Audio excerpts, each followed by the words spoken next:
Boom. There we go. Okay. Hey, I don't see you, Parker. Wait.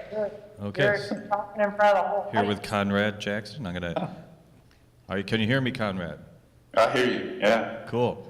I'm Jeff with the festival, and I'm going to introduce you to one of our judges, Dave Grelck, who is going to lead the talk back here with our audience. So we're glad to have you with us. Thanks. Hello, Dave. Hi, Conrad. We just got finished watching your film, and I wanted to start off the questions with, you had a lot of very young actors in it, and you got some incredibly naturalistic performances. And I was wondering how much of it was scripted or workshopped, and how much of it was more built from rehearsal or on the night. Yeah, well, most of it was scripted, actually. We built the script, though, from a lot of rehearsal, if that makes sense. Parker, Aaron, and myself, we kind of outlined it first, and then we put Amelia Zorian, who was the female lead, and Parker together, and we just worked with them months prior, and then based off of those conversations and those moments as we were all working together, we, hashed out the script and kind of got the overall vibe for the type of friends they would have and all that. And where did this come from? Did it come from something personal to you? Yeah, I think all of us have dealt with a loss. And so, yeah, for me, when I first kind of had a little bit of an idea and I brought it to Parker, I had lost my dad, and so I was kind of dealing with, loss at a young, age.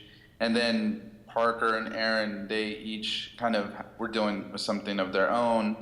And then I also had a friend who was she's a woman, but she actually was suffering from brain tumor, not an oligodendroglioma like the character, but is suffering from something. And so it was in the heads, and then we kind of all talked and kind of made this character. So I was also very impressed how you didn't allow that plot line to overwhelm the rest of the film. You allowed the film to be its enjoyable party atmosphere, that late night trek through different parties without having the brain tumor constantly being on the audience's mind. How much of you is in the character, Parker? I think that's it's a good question. As an actor, you try to meet in the middle. You try and bring a lot of yourself to the character and a lot of the character to yourself. So I'd say it would be pretty it's pretty intertwined. It wouldn't be easy to sort of say that's me and that's not me. Does that make sense? Yeah, definitely. I also wanted to mention that your film kept bringing up After Hours to me, the Martin Scorsese film. Obviously that was a very heightened reality version of the kind of things that happen late at night, middle of the night. What were your influences going into making this? Parker, you want to take it, or you want me? Why don't you jump on this one? Yeah, well, I guess the influences. We discussed it, kind of what we do on a regular basis, and because we were making a film in Los Angeles, we kind of wanted to showcase what real people that live in Los Angeles do. It's not always the going to Beverly Hills, Rodeo Drive, and going to Santa Monica Pier like you often see in movies. And so, there's a bunch of just unique, cool places and things that people do. And so every location that we went to and idea that we had came from, one of our lives. Mostly Aaron's life. he has a great life. Did you guys hear that?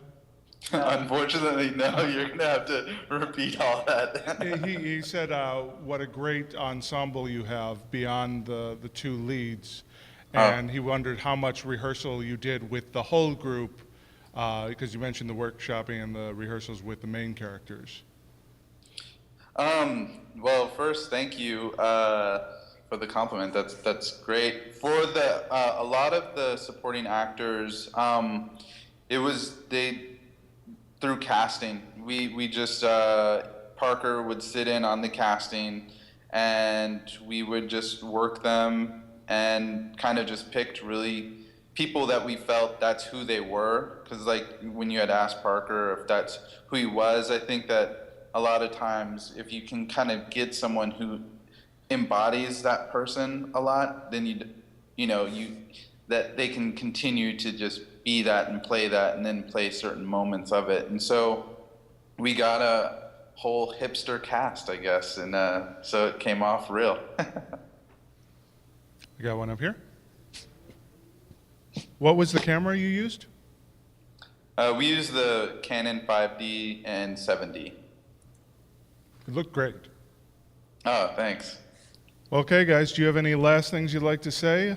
Thanks so much for having us at Blue Whiskey, and it's always a pleasure to get the film around, and I'm glad you guys had a chance to see it. What's next for the film?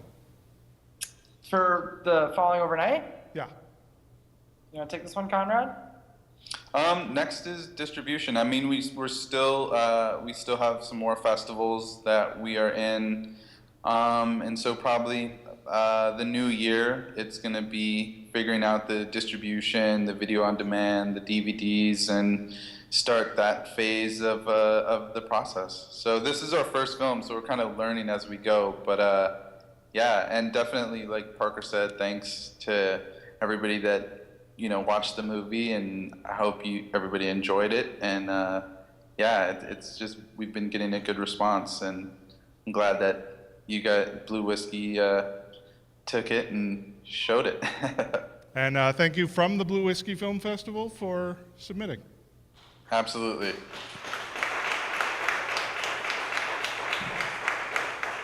Have a good night, guys. You too. Party.